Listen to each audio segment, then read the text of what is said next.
For most people in the UK, our pensions are one of the most important retirement assets. So in this video, I'm going to go over exactly how much you need to have saved from age 30 all the way up to age 60. Now, the fact of the matter is that unfortunately, most people in the UK have far less saved for retirement than they should. And what's worse is that they don't even know how much they need to have saved or how to do it. So by the end of this video, you'll know not only how much you should have saved by your current age, but also how much you need to have saved throughout your whole life to be on track to retiring comfortably. Now let's talk about money. It might sound obvious, but setting aside enough money is maybe the most important part of staying financially secure. You've probably heard the saying about putting something away for a rainy day. It does a lot of that in the UK, and it's certainly true. Having a financial cushion can help you handle those unexpected costs that pop up, like car repairs, washing machines failing, or a sudden drop in income if you lose your job or are poorly. But beyond emergencies, saving is also essential when planning for major life milestones. Whether it's covering university costs, buying your first home, or your retirement, having savings in place can make these big moments much more manageable. Now, in 2024, research by Finder revealed that the average savings in the UK was £11,185. However, the amount saved can vary significantly, of course, depending on a person's age. This difference in savings across age groups is influenced by several factors. Younger individuals, of course, often have lower savings due to higher living costs and smaller incomes and mortgages, whilst older generations like baby boomers, that's if you were born between 1946 and 1964, I'm not quite in that category, and the silent generation, born from the mid-1920s to the mid-1940s, typically own homes and have accumulated more wealth over their lifetimes. Now let's take a moment and talk about the factors that actually go into how much the average person has in savings. What determines the average amount of savings in the UK is far more complex than simply people not saving enough. Several key factors play a role in shaping how much people save at different ages, and one of the most significant factors is, of course, income, how much you earn. There's a clear link, as you'd expect, between higher earnings and the ability to save. Those with higher incomes typically have more disposable income, as you'd expect, allowing them to save larger amounts compared to those with lower earnings. But there are some other contributing factors too, like personal attitudes towards saving. For example, some people who prioritise long-term goals, such as home ownership, retirement, or just financial independence, are more likely to save consistently. On the other hand, people who prioritise immediate gratification, luxury purchases, Amazon, travel, lifestyle inflation, generally they typically will struggle to save as much. And individual savings habits play a big role in how much people have saved up. Things like budgeting, automated saving, for example, putting away something every month, and spending discipline and more are all contributors to how much people might have saved up.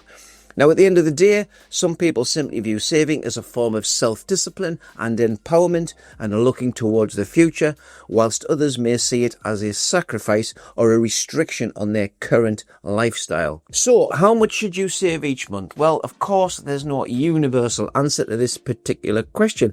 It's like asking what the best car is. It all depends on you and your financial situation and what you like.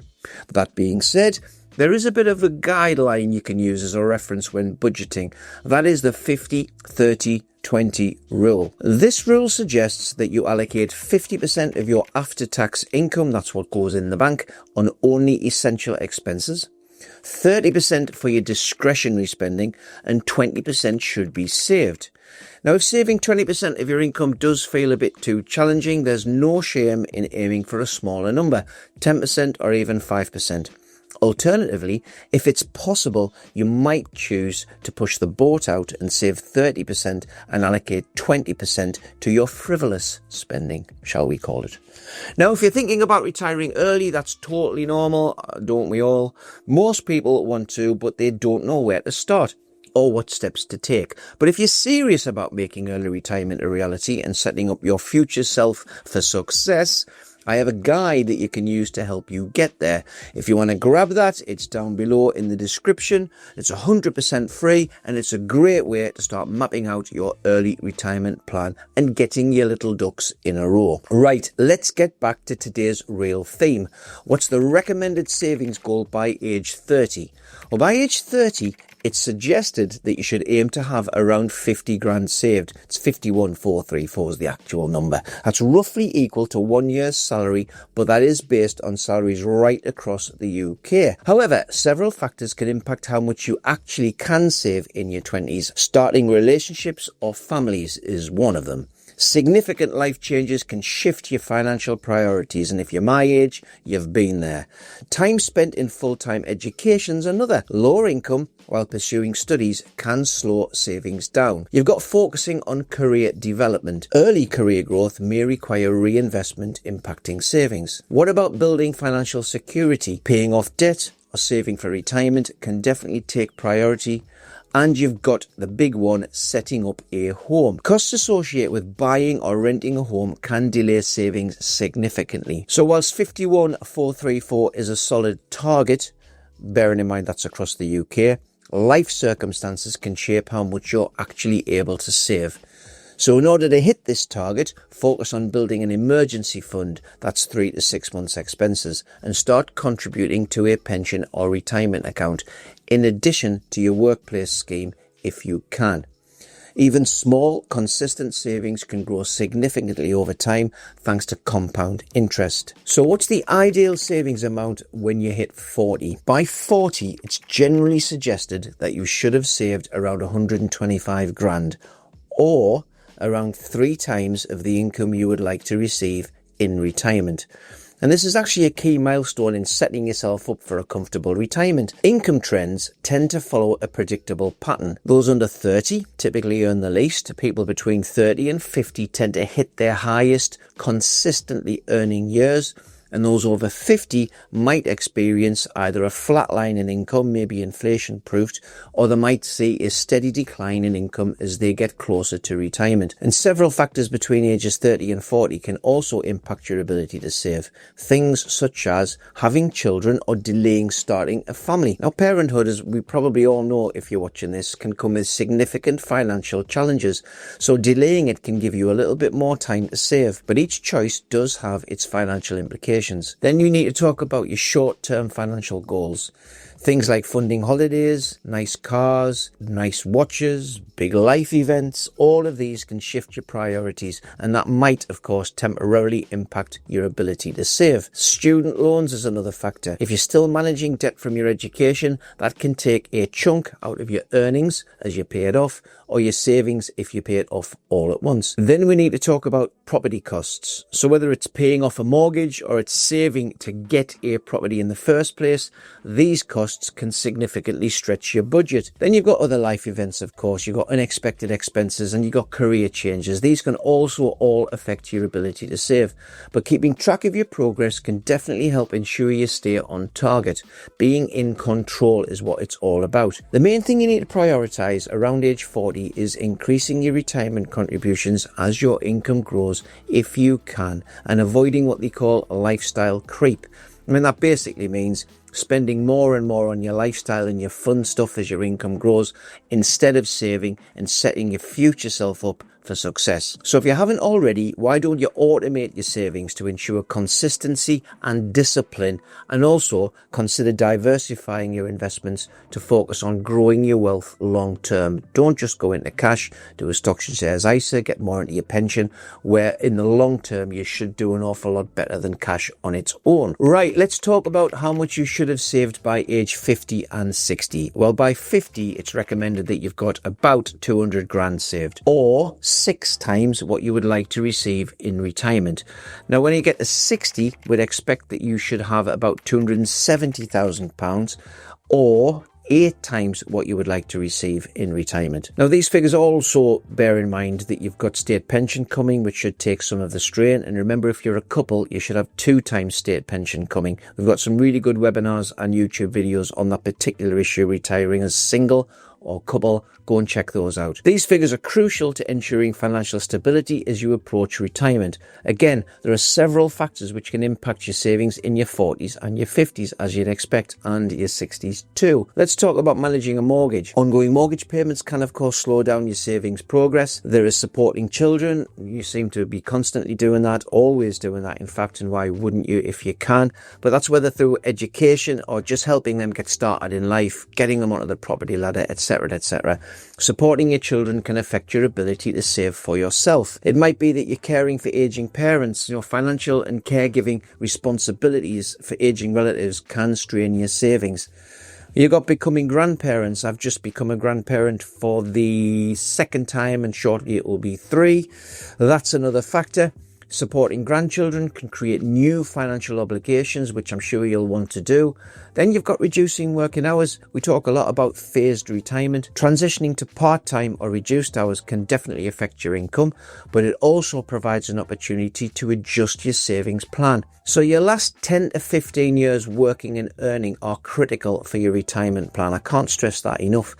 And whilst life changes can challenge your savings, they also provide a chance to adjust your financial strategy and have a different lifestyle. So essentially focus on paying down your debt, including your mortgage, and maximize contributions to your pension or retirement accounts, or just savings generally. Now, if you're behind on your savings, why don't you consider working a little bit longer, maybe a couple of more years compared to when you'd really like to retire, or you could explore some other income opportunities to boost your nest egg. Maybe you've got a talent to do something. Music would be my suggestion. Just do something to bring in a little bit more money and have fun at the same time. So we've been talking a lot in this video about retirement and pre-retirement income. But how much do you actually need to live on? Do you really know? Well, the ideal amount, of course, will vary depending on you and your circumstances and certainly your desired lifestyle. But the UK government does provide annual estimates based on whether you're single or in a couple. And remember, these are UK-wide numbers we're talking here. Now, the government would suggest that for a bare bones standard of living in retirement, a single person needs £14,400 a year, and a couple would require £22,400 a year. And remember, these figures include state pension, which you should get at some point, depending on when you were born. Now, moderate retirement, so that's a middle level of lifestyle, that's £31,300 a year if you are on your own, or £43,100 a year if you're a couple. But to have a luxury retirement, you need £43,100 per year if you're on your own, or £59,000 a year if you're a couple. Now, to reach these goals, consider working with a financial advisor, making smart investments and using employer benefits like matching contributions. Lifestyle choices and saving methods also play a big role in reaching your particular target. So when you're planning, don't forget to factor in expenses like household costs, travel and transport, your standard monthly living expenses, which you can't escape, groceries, utilities. You've got a bit of entertainment, otherwise your life won't be a great deal of fun. You've got healthcare and, of course, medical costs. Having a clear plan will help you save effectively and ensure a comfortable retirement, which is what we want for you. At the end of the day, tons of people in the UK are saving far less than they really need to for a good retirement. And while general milestones like we looked at earlier suggest having savings equal to your annual salary by 30 and around 8 times your required income in retirement by 60, everyone's situation is different. Life's demands like mortgages, children, caring for family, they do often get in the way of your own savings and retirement. So again, if you're not sure whether or not you're on track, getting some financial advice can help you set realistic goals and build a plan that will work for you. It's never too early or too late to start thinking about your long-term future. And I say this time and time again. It's really important to note that retirement isn't just about when you stop working. It's about having the right plan in place to make sure your savings last and your future is properly secure. Now, in the next video, I'm sharing the key lessons I've learned from 30 years of helping people retire. We're going to cover some common mistakes that can drain your retirement savings. We're going to talk about smart investment strategies and tax-saving tips to help you retire comfortably. And by the end, you'll have a clearer understanding of what it really takes to retire with confidence. Click here to watch the video, and I really want to see you there.